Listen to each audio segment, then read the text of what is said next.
Estudo Bíblico. Série Ouvindo a Voz de Deus. Apresenta Estudo número 11. Os 6 Passos da Salvação. No estudo anterior, aprendemos que vamos viver com Cristo na nova terra, onde habitará a justiça. Deus proverá um lar eterno para os remidos e um ambiente perfeito para aqueles que hoje buscam fazer a sua vontade. Hoje vamos aprender um dos temas mais fascinantes da Palavra de Deus, a salvação. De acordo com a Bíblia, todos nós somos pecadores e estamos separados de Deus pelo pecado. O profeta Isaías afirma que as vossas iniquidades fazem separação entre vós e o vosso Deus, e os vossos pecados encobrem o seu rosto de vós, para que não vos ouça. Isaías 59, verso 2. Para nos livrar das consequências do pecado e da morte eterna, Deus nos concedeu um presente. Mateus capítulo 1, verso 21 afirma: Ela dará à luz a um filho, e lhe porás o nome de Jesus, porque ele salvará o seu povo dos pecados deles. O evangelista João, no capítulo 3, verso 16, afirma: Porque Deus amou o mundo de tal maneira que deu seu Filho unigênito, para que todo aquele que nele crê não pereça, mas tenha a vida eterna. O estudo de hoje está dividido em 3 partes: a salvação no Antigo Testamento, a salvação no Novo Testamento e 6 passos que o homem deve dar para confirmar a salvação. Em toda a Bíblia, a salvação é unicamente pela graça. Não há na Bíblia 2 métodos de salvação, apenas um. O termo usado para referir-se à salvação no Antigo Testamento é graça. Gênesis 6, verso 8, lemos: Porém Noé achou graça diante do Senhor. Gênesis capítulo 15, verso 6, nos fala de Abraão. Diz que creu no Senhor, e isso lhe foi imputado para a justiça. Davi orou: Volta-te, Senhor, e livra minha alma. Salva-me por tua graça. Salmo 6, verso 4. No Antigo Testamento, o homem era salvo mediante a fé no Cordeiro que viria para tirar o pecado do mundo. Vejamos agora como ocorre a salvação no Novo Testamento. O plano de salvação que existe no Novo Testamento é uma continuação do plano descrito no Antigo Testamento. A Bíblia não apresenta uma mudança no plano da salvação. Lemos em Atos 15, verso 11, uma das crenças da Igreja Apostólica. Mas cremos que fomos salvos pela graça do Senhor Jesus, como também aqueles o foram. O apóstolo Paulo, em sua carta aos Efésios 2, verso 8, confirma que a salvação é por meio da graça. Porque pela graça sois salvos, mediante a fé, e isto não vem de vós, é dom de Deus. A salvação foi concretizada na cruz do Calvário, onde Deus provou seu amor por cada um de nós, sendo nós ainda pecadores. A consumação final da salvação será na segunda vinda de Cristo. Na terceira parte do estudo de hoje, encontramos 6 passos que confirmam nossa salvação. O primeiro passo encontramos em Atos 16, versos 30 e 31, na experiência do carcereiro que perguntou a Paulo e Silas: Que devo fazer para ser salvo? E eles responderam: Crê no Senhor Jesus, e serás salvo tu e tua casa.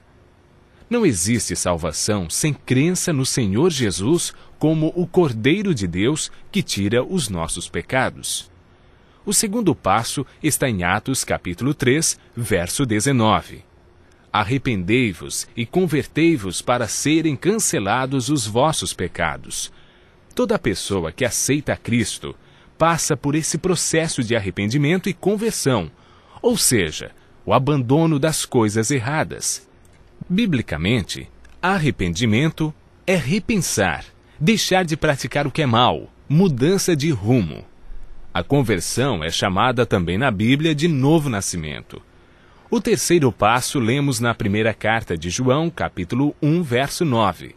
Se confessarmos os nossos pecados, Ele é fiel e justo para nos perdoar os pecados e nos purificar de toda injustiça.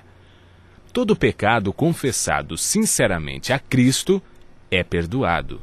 Não importa o que fizemos no passado, Deus nos concede o seu perdão, não levando em conta os tempos de ignorância.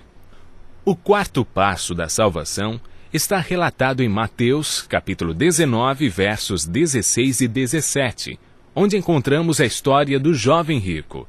E eis que alguém, aproximando-se, lhe perguntou: Mestre, que farei eu de bom para alcançar a vida eterna?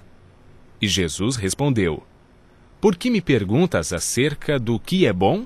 Bom só existe um. Se queres, porém, entrar na vida, guarda os mandamentos.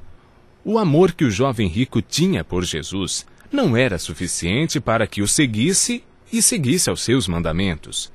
Jesus disse: Aquele que me ama guardará os meus mandamentos.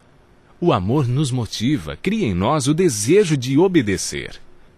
Quando amamos verdadeiramente a Jesus, descobrimos que os seus mandamentos não são pesados. O quinto passo é apresentado em Marcos 16, verso 16. É uma declaração de Jesus: Quem crer e for batizado será salvo. Quem, porém, não crer, será condenado. O batismo é a demonstração pública que cremos em Jesus, que abandonamos o pecado e vamos viver de acordo com os seus ensinos deixados na Bíblia. O último passo para a salvação encontramos em Mateus 24, verso 13, na declaração de Jesus: Aquele, porém, que perseverar até o fim, esse será salvo. Perseverar é continuar praticando os ensinamentos que aprendeu.